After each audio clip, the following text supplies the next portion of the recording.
जय जय श्री राधे। नारायण बड़ी कठिन है, हरि मिलन की बाट, और या मार्ग में पद धरे, प्रथम शीस दे काट। ये ऐसा वैसा मार्ग नहीं है, ये प्रेम का मार्ग, ये भक्ति का मार्ग, ये भगवान के भाव का मार्ग। ऐसा मार्ग है जिसमें एक बार चल दिए तो फिर शरीर की तन की चिंता कौन करे। शीश काट दिया जाने का भाव यही है कि अब शरीर की चिंता कौन करे। इस शरीर का कोई मतलब नहीं है। प्रत्येक चेष्टा, प्रत्येक क्रिया भगवान के लिए हो, भगवान को अर्पित हो। और ये बात जो है कई लोगों को जीवन बीतने के बाद समझ आती है, कुछ को बीच में समझ में आ जाती है, और कुछ बिरले संत ऐसे होते हैं जो जन्म लेते हैं और ये बात जान जाते हैं, इसको समझ जाते हैं, उसको अपने हृदय में अपनी ठाकुर जी की भावना कर लेते हैं। और ऐसे ही महापुरुष का चरित्र हम आपके सामने लेकर आने का भाव कर रहे हैं। बहुत लोग इनको जानते भी हैं, बहुत लोग इतने अवगत भी नहीं हैं। बाल भक्त पूज्य श्री ओम प्रकाश जी महाराज, ओम प्रकाश जी का चरित्र इतना अद्भुत है, इतना आनंदमय है। अगर उसका अवलोकन करा जाए, उसका मन में भाव करा जाए, क्या क्या चीजें ओम प्रकाश जी के चरित्र से हमें सीखने को मिल जाती हैं। एक 16 वर्ष का बालक, एक 16 वर्ष का बालक, सोचिए, मात्र 16 वर्ष का बालक 70 दिन के लिए बैठ गया, 71 दिन के लिए बैठ गया। श्री कृष्ण आप मुझे दर्शन देंगे। बचपन से कृष्ण प्रेम, बचपन से। आप सोचें, ये ऐसे हो नहीं सकता। जैसे बच्चों की रुचि होती है ना, किसी को फुटबॉल पसंद, किसी को क्रिकेट पसंद, वो क्यों? किसी को पढ़ाई पसंद, किसी को भक्ति पसंद। तो भक्ति की रुचि तभी आती है जब कोई पूर्व जन्म का साधक आता है। ये महापुरुष हैं, ये कोई ऐसे नहीं है, योग भ्रष्टो विजायते नहीं है, ये महापुरुष हैं, ठाकुर जी के सखा हैं, जिन्होंने राजस्थान की टॉप की धरती पर अवतार लिया। राम नारायण सक्सेना जी का परम पवित्र घर है, जमींदार हैं, धन से भी संपन्न हैं और आध्यात्म की दृष्टि से बहुत बड़े गुरु से भी हैं। अपने गुरु की आज्ञा में रहना और बड़ा ही भागवतिक वातावरण है।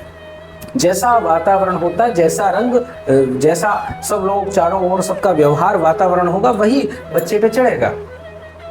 तो जैसा रंग वैसा ही ढंग। तो यही प्रभाव हुआ ओम प्रकाश जी बचपन से ही। स्लेट पे पहली बार श्री कृष्ण नाम लिखा। आप सोचो, स्लेट पे बच्चा लिखता है तो कुछ भी लिख दे, वो कृष्ण नाम लिखा।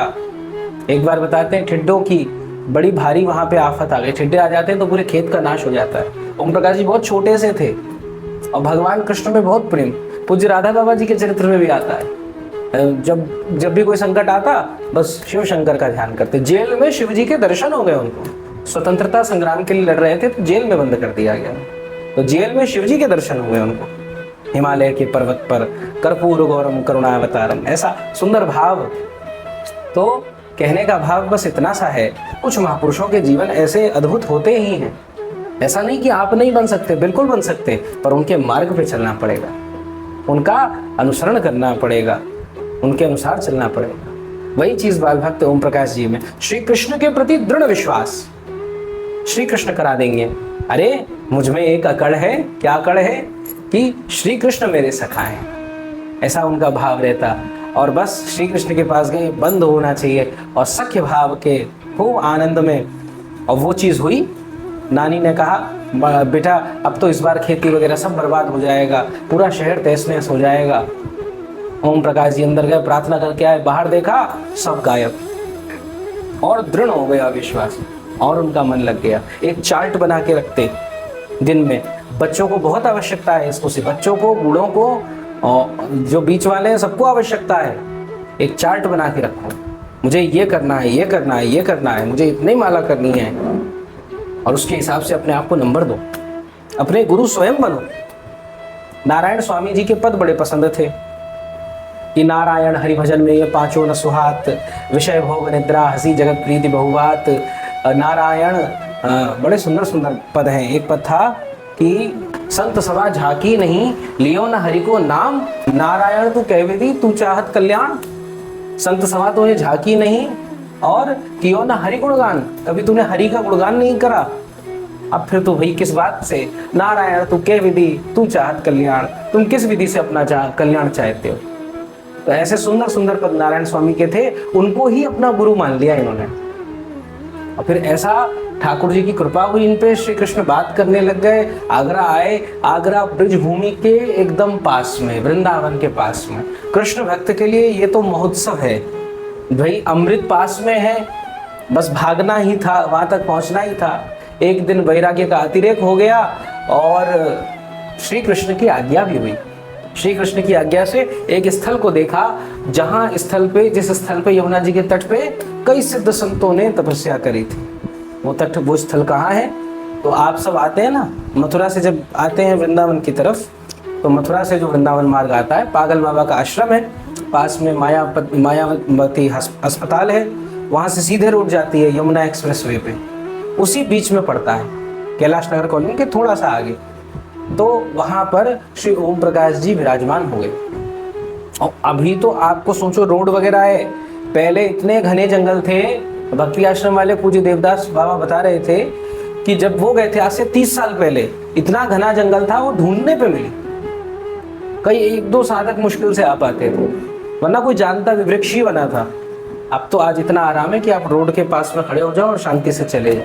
अब सोचो ओम प्रकाश जी जब आए होंगे, 15-16 वर्ष का बालक है और वो वृंदावन में आ रहा है, इतना घना जंगल, उसने वहीं बैठ लिया और निश्चित हो गया। तब कुछ ग्वालों ने देखा, ठाकुर जी ने उनसे कहा था तुम 14 दिन तक यहाँ पर रहो और ये मेरी परीक्षा है, अगर इसमें पास हो गए मित्र तो फिर हमारी तुम्हारी दोस्ती पक्की, मैं तुमको अपने हाथ से दूध पिलाने आऊंगा। सुन भी भैया का ये वचन और यही संकल्प श्री पूज्य ओमकार श्री बाल भक्त ओम प्रकाश जी के अंदर आया। और फिर तो भाई ग्वालों ने देखा। अब ये सब ठाकुर जी के बहाने होते हैं। क्या बहाने हैं? अपने भक्त की कीर्ति सबके सामने प्रकट करनी। मीरा जी को विष का प्याला क्यों भेजा? आप सोचो, अरे भैया अगर नहीं भेजा जाता तो कोई इतनी रुचि लेके मीरा जी की कथा सुनता, मीरा जी के गुणों को गाता। सूरदास जी को इतने कष्ट मिले, नेत्र नहीं थे, तब भी 1 लाख पद लिख लिए। अरे बाप रे, अगर नेत्र वाले होते तो कोई पूछता? तो जीवन में जो कठिनाई दे रहे हैं वो ठाकुर जी आपके नाम और यश को बनाने के लिए दे रहे हैं। तुलसीदास जी मूल नक्षत्र का जन्म माता पिता ने त्याग दिया और फिर देखो कैसी रामचरितमानस लिख दे रहे हैं। तो ये भगवान जीवन में कठिनाई दिखा रहे हैं। उस भक्त को कभी कठिनाई का अनुभव नहीं हुआ, मीरा जी को कभी कोई कठिनाई नहीं लगी, ओम प्रकाश जी को नहीं लगी, पर दुनिया को लगता अरे बाप रे कितने बड़े भक्त हैं, चमत्कार को ही नमस्कार करते हैं ना हम। भाई सही बात तो ये है, पूज्य प्रेमानंद जी महाराज को तो कितने वर्ष हो गए वृंदावन में रहते हुए, पर जब देखा हाँ भाई बहुत बड़े बड़े लोग जा रहे हैं, तभी तो भीड़ लग रही है उनके यहाँ पे। तो ये भावना तो रहती है, चमत्कार कोई नमस्कार है, प्रणाम है। तो यही भाव लेकर ठाकुर जी ने कहा इसकी कीर्ति का विस्तार करना है। ये गोपी की तरह ये अपनी भक्ति छुपा के रखता है, किसी को बताता नहीं है। तो वहां क्या करा भगवान ने? अंतर्हिते भगवते, वहां से अंतर्हित हो गए और दुनिया को क्या दिखाया? दुनिया को दिखाया कि इन गोपियों के अंदर अभिमान आ गया है। अरे भैया जो शरीर को शरीर नहीं मान रही है, शरीर छोड़कर आ गई है गोपी, जिसने अपने शरीर को त्याग दिया है, जैसे कोई मलमूत्र त्याग देता है, उस शरीर का कोई मतलब नहीं उसको, उसके अंदर कहां से अभिमान आएगा?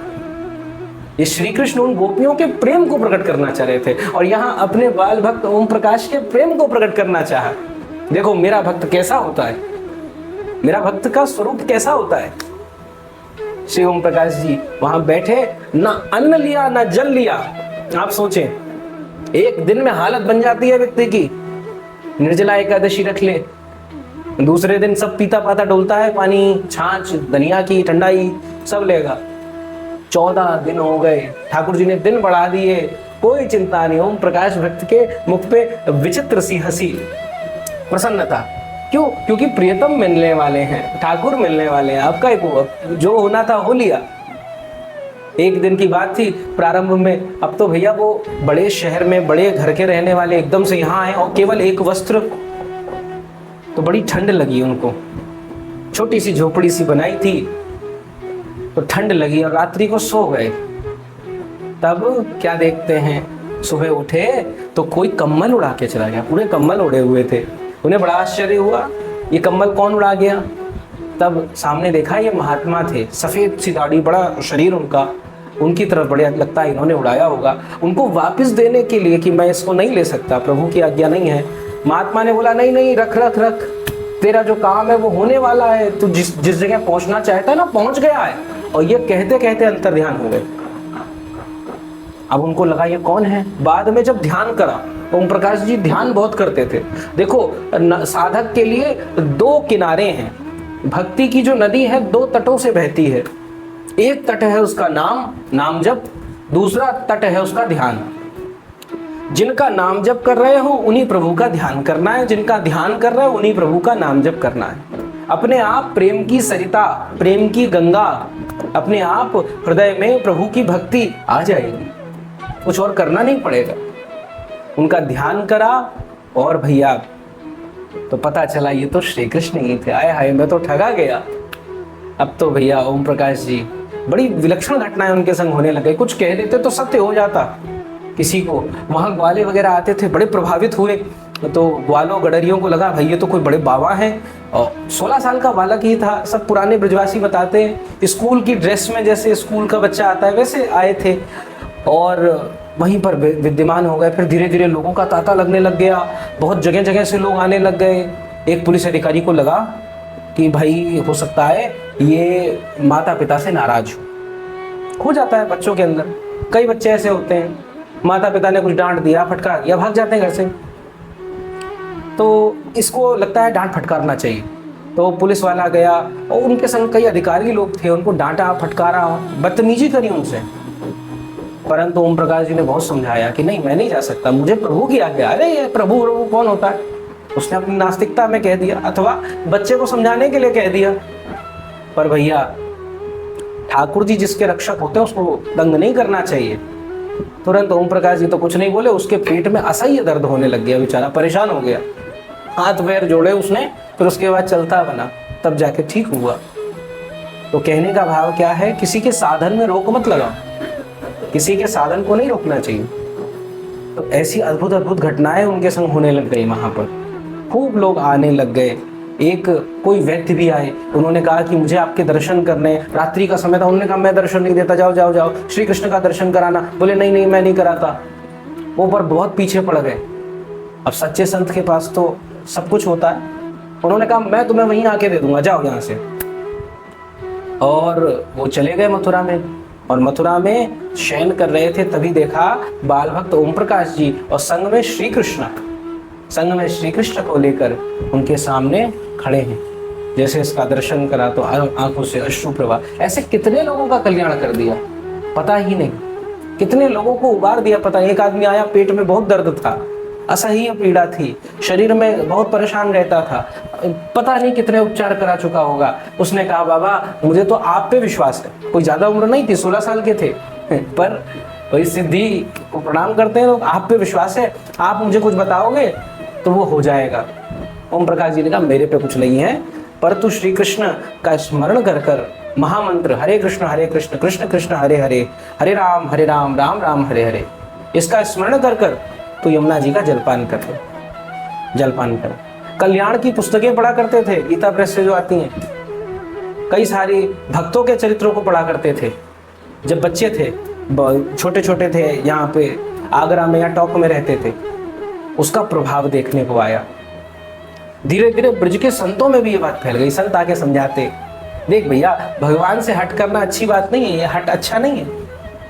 ओम प्रकाश जी कहते देखिए बात तो आपकी ठीक है, पूर्णता उचित है, पर मेरे सखा है, मेरा सख्य भाव है, मैं उनका मित्र हूँ, और मित्र होने के नाते मुझे हट करने का भी अधिकार है।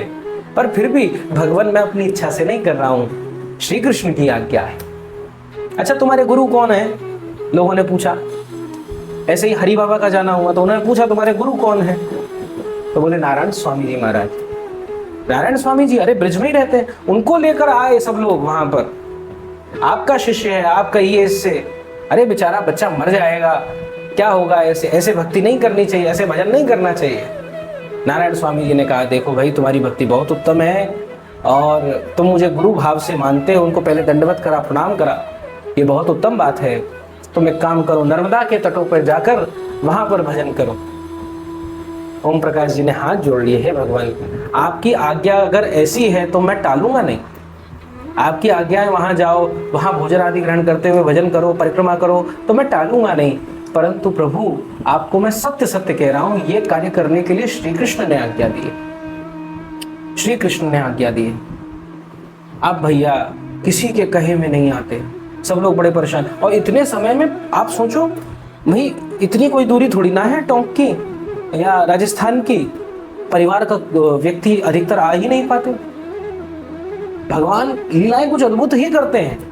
लोगों का तांता लगने लग गया, उनकी जो वाणी से निकल जाता वो सत्य हो जाता। ऐसे करते करते लगभग 60-70 दिन बीत गए। आप सोचें, 70वां दिन था, 70वें दिन आप सोचें, इतने लगभग 2-2.5 महीना बीत चुका है, कुछ खाया नहीं, कुछ पिया नहीं, ऐसी स्थिति। वो बस भगवान का स्मरण, भगवत नाम का जाप कर रहे हैं। बीच में कठिनाई भी आई, भगवान ने बल दिया। अब लोगों ने बड़ा समझाया, देखो अब बहुत हो गया, एक काम करो, अब तुम त्याग दो इसको, ठीक है, अब भगवान से प्रार्थना करो, हम आशीर्वाद देते हैं, देंगे दर्शन। उन्होंने कहा ठीक है, हम अगले दिन हम सब त्याग देंगे।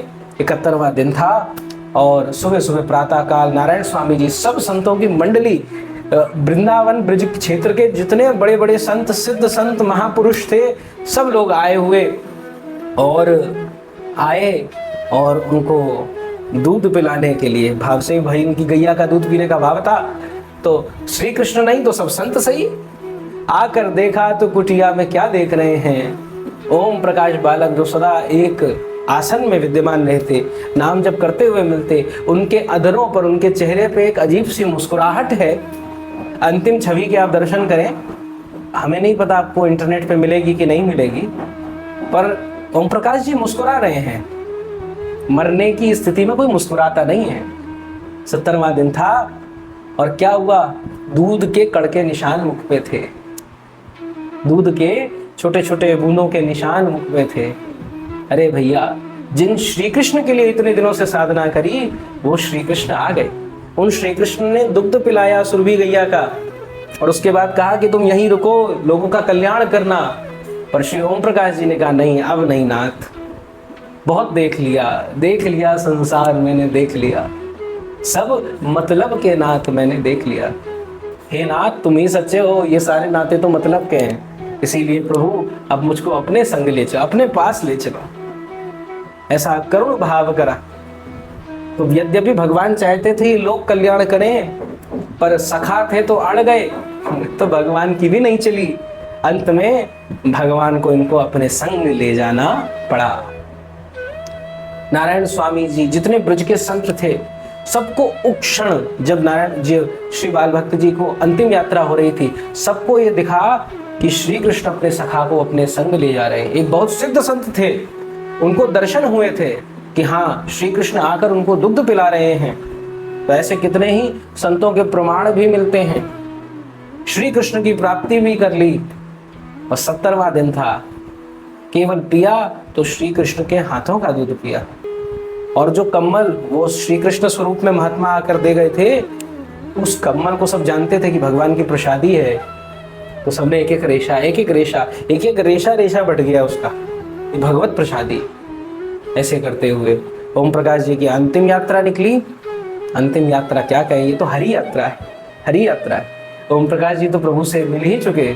और उसके बाद ओम प्रकाश जी की आज तक सोचिए, पूज्य प्रेमानंद जी महाराज हों, श्री प्रातः स्मरण प्रेमानंद जी महाराज भी इनकी गाथा गा चुके हैं। कितने ही संत हैं, कितने ही भक्त हैं जो इनकी गाथा को गा रहे हैं और आगे भी गाथा गाते रहेंगे। ऐसा भक्त न भूतो न भविष्यति, इतना डिसिप्लिन, इतनी ठाकुर जी से प्रेम। एक बार ठाकुर चंद्रमा का दर्शन कर रहे तो ठाकुर जी इनके संग कबड्डी खेलने लग गए। ऐसी ऐसी दिव्य लीलाएं इनके संग हुई थी। तो ऐसे महापुरुष, कई लोग ऐसा विचार करते हैं ओम प्रकाश 70 दिन हो गए, खाया नहीं पिया नहीं, तो ऐसे ही चले गए होंगे। नहीं, बिल्कुल नहीं। अरे भैया, जब 60-70 दिन में कुछ नहीं हुआ, एक दिन में क्या हो जाता। और दूसरी बात, जिसको कृष्ण सदा प्राप्त है, कृष्ण प्राप्ति के लिए वो क्यों साधना करेगा। ये भगवान की आज्ञा थी, ताकि हम जैसे, आप जैसे लोगों को भगवान की भक्ति कैसे करी जाए, भगवान को प्रेम कैसे करा जाए, भगवान से जुड़ा कैसे जाए, अपना कैसे बनाया जाए, इनकी शिक्षा मिल सके। भगवान के भक्त का कैसा स्वभाव होता है, कैसी प्रेरणा होती है, कैसी नियमावली होती है, कैसे वो नाम और ध्यान के बीच में रहता है, ये सब शिक्षा हमको मिल सके। तो इन्हीं सद्भावों के साथ में आप सबको खूब वंदन नमन करते हुए, सिया राम मैं सब जग जानी, करहूँ प्रणाम जोर जुग पानी। आपके चरणों में खूब खूब प्रणाम है, कोटि वंदन है। श्री बाल भक्त ओम प्रकाश जी के चरणों में कोटि कोटि प्रणाम। श्री वृंदावन बिहारी लाल की जय।